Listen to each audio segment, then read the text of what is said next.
So normally on car caves, I get to take one of the cars out and drive it. And this is no exception. I am going to take this car out for a drive, because when you're given the option to drive a car that has a roll cage and velour seats, which doesn't happen very often, you've got to drive it. So.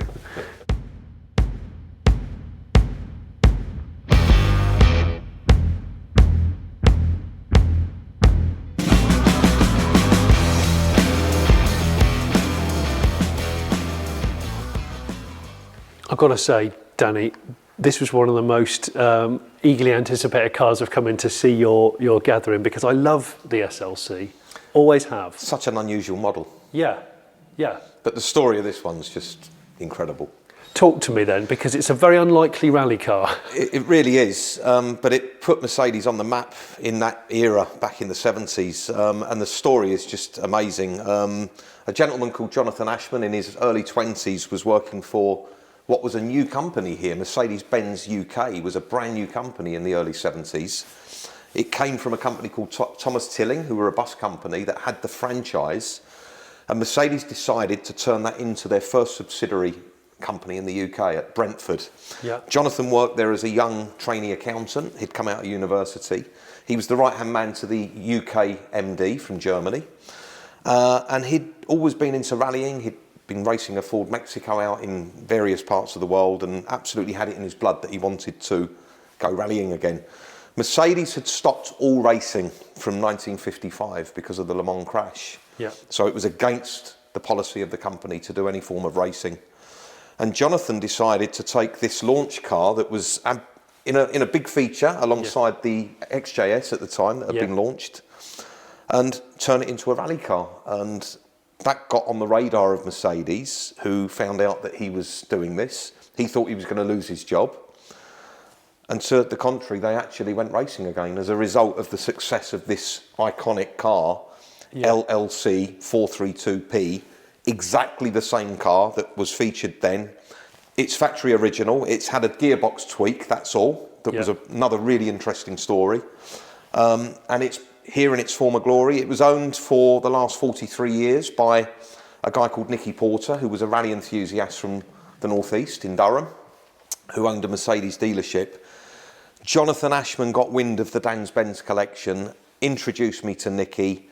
Nicky was at a point where he realised he didn't want to go rallying anymore, and he said, I'd like this to have a home, and so long as I can come and see it whenever I want. And we've now got this amazing car in our collection. It's just legendary. What's weird is being back in a Merc of this era, all the controls are so familiar. I know. You instantly, it's like riding a bike. It's instantly back where you need everything, you know. You just go this shifter, because I used to shift my Merc 200 because it was so slow. Yeah. I would always shift it through the gears. Yeah. With the auto stick, because it was just tighter. It's just weird though, because it's a luxury car, but yet the glove box has been taken out for all the timing equipment to be put somewhere. Am I right in thinking that because of the class of it being a Group 1 or Group 1 category, you got a bit of sump protection at the front end, a couple of very small tweaks, but like the exhaust is standard, so it's quiet. It is. Yes, it's a V8, but it's not ripping along, is it? Well, strangely, Nicky Porter, who I bought the car from, who kindly delivered it to me, he drove it all the way from Durham down here. Did he? Yeah, and had a fantastic drive, and he said it ran absolutely sweet. I guess it's because you can't, and he's done so many miles in it. Oh, I mean, he sent me images of him all over Europe in it, touring all over the place. He takes this was his baby. I mean, his attachment to this car was immense, and to be honest with you, it was a very special moment meeting him and having him come to hand the car over, because it's like a personal extension of him. Of course. And he has been back since, I think twice. Has he? And it's something that he has got like almost a pass to the museum whenever he wants, because this is, you know, he was the custodian of this car for 43 years. I was going to say, he took this car on in about, what, 77? 79 he bought this. 79? Yeah, from Mercedes. Right. It was a Mercedes-Benz owned car. Yeah. I mean, this was Jonathan Ashman's gold launch press car. For a press car to just suddenly become a rally car, just like that. I know. So it started off as the UK press vehicle. This was the Mercedes-Benz UK press car for the SLC model when it was launched. Yeah, yeah.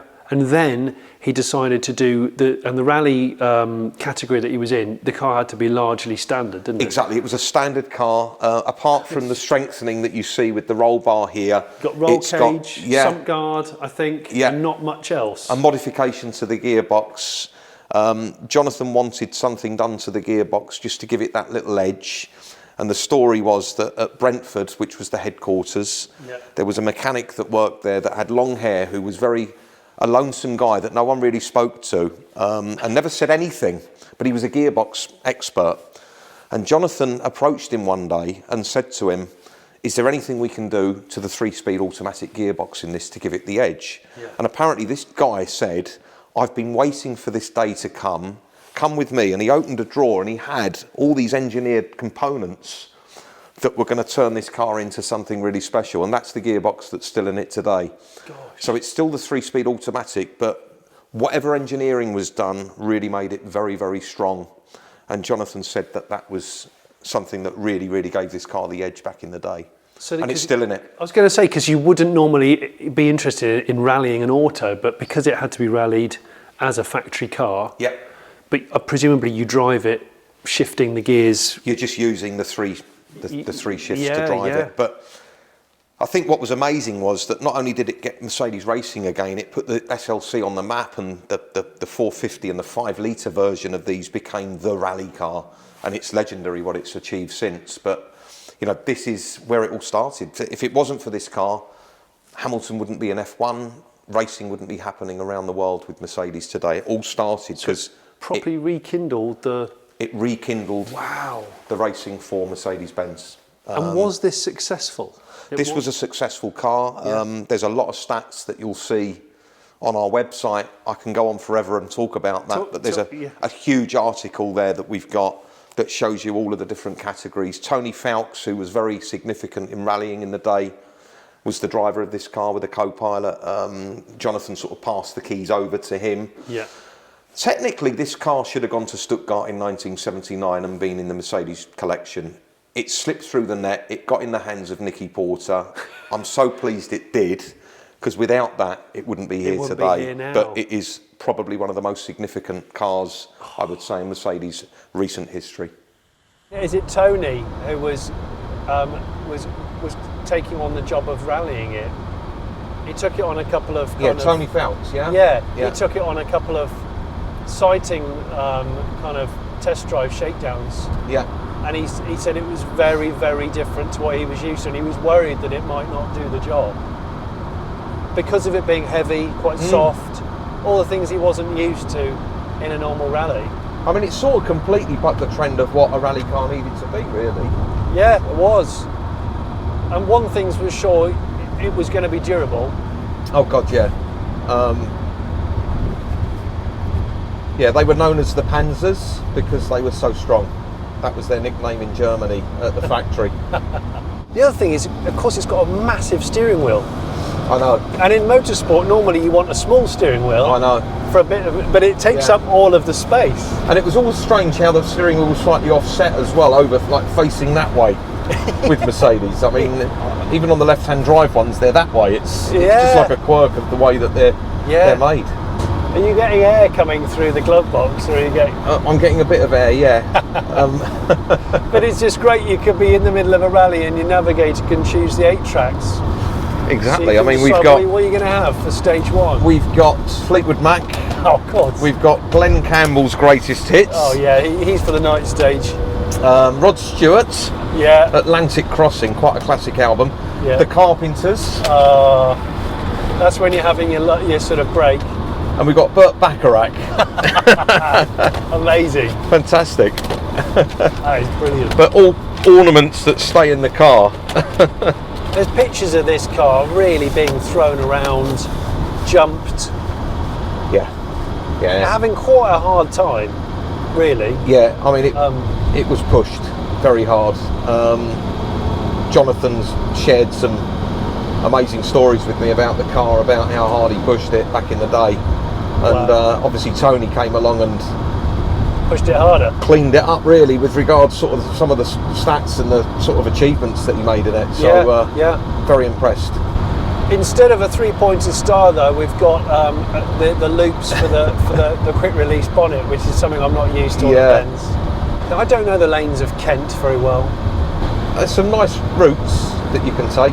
I've got a route that Mercedes called the dad route, because they asked me why I chose that, and I said, well, it's the route I used to go out on a Sunday with my kids to have a drive round. It's the dad route? It's called the dad route, yeah. Yeah, which is quite good. That's cool. I like that. There's a Mercedes A-Class. You haven't got one of those in your collection. Although I've seen a Mika Hakkinen special limited edition one for sale in Holland. A Mika Hakkinen A-Class? Yeah, and it's serious money. Is it? Yeah, it's like 100,000 euros. Stone the crows. And it's a limited edition Mika Hakkinen special F1 sort of edition A-Class. Wow. The original shape, the old original shape. That's serious money. Yeah. Do you know what? That box is quite responsive when you use it manually. Left here, yeah. More than I was expecting. And I bet you would have been busy with it on a rally stage. Yeah. You've been really busy with it. Definitely. There's no sun visors, unfortunately, because the roll bar. Oh yeah. They've had to remove it, but. So you've got to go. You've got to use your hand. Yeah. You forget what a great invention the sun visor was. Or sunglasses, or a tinted visor. Yeah. Yeah.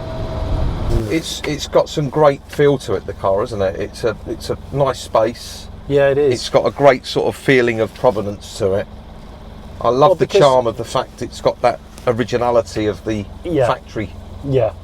I know they've updated it a tiny bit for equipment for using it in the 80s and so forth, but they haven't abandoned all of its previous stuff. They've kept so much of it, which is good, because a lot of people would have got rid of that. Was this car actually up for sale at the time, or did you just end up having a bit of a conversation? No, it was as a result of a conversation that the whole transfer of ownership happened. Yeah. I suppose the thing about this car is that when you drive between stages on a rally, it's actually quite comfortable and enjoyable, whereas normally a motorsport car is deafening, quite uncomfortable, and it's fun in the heat of the moment when your adrenaline's high. Yeah.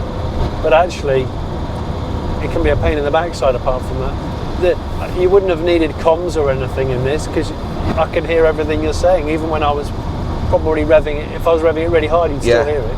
Yeah. So has it been restored? Not at all.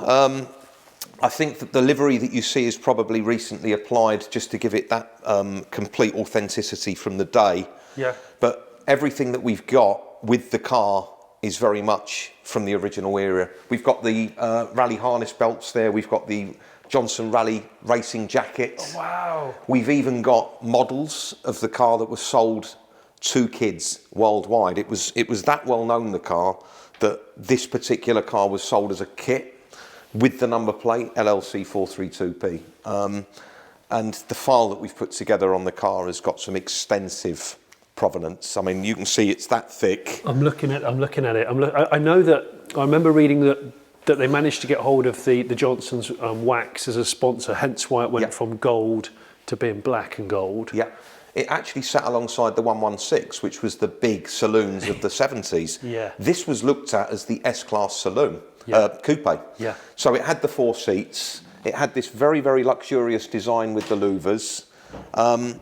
It truly is a proper 4-seater. I mean, you know, you can get a family of 5 into this. And a dog, I believe. If you look at the old advertising videos on YouTube, you'll see that there's 3 kids in the back with a dog. So it really is a proper touring car and a proper practical vehicle, but based on the R107, of course, but longer. Look at this. You've got a new old stock kit for it. Exactly. And what I think's really amazing is the number plate.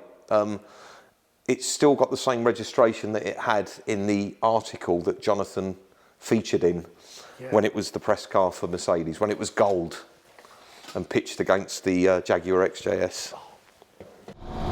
This was a seriously expensive car when it came out. It was a top range luxury coupe that was Like, definitely up there on the price nearly list. 12 grand, I think it was, in Yeah. 76. Yeah, Which was, a lot. And the fact that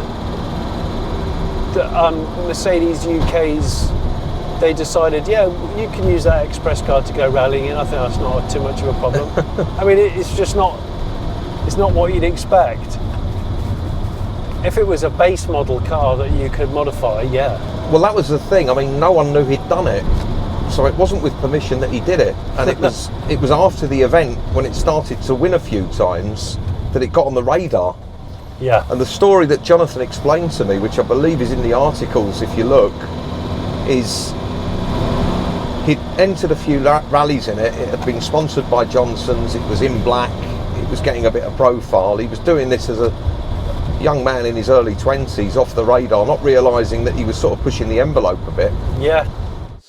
Everything about the car is just so strong and solid. It's incredible. When I look at the footage of what it's been through, and it's been leaping through the air and smashing down, and I mean, it's been through Fords and water like you wouldn't imagine. Yeah. I mean, the car has been put through the paces at a level that you wouldn't imagine. Yeah. And I know how Jonathan drives. I mean, he's still doing stuff today. Is he? Yeah, he's still doing stuff today. He recently took a 190E 2.6 on the Three Castles Rally in Wales, and it's in his blood. I mean, he is absolutely pushing these cars to the limit, and this was put through its paces big time by him and Tony Fowkes and Nicky Porter over the last 43 years. Yeah.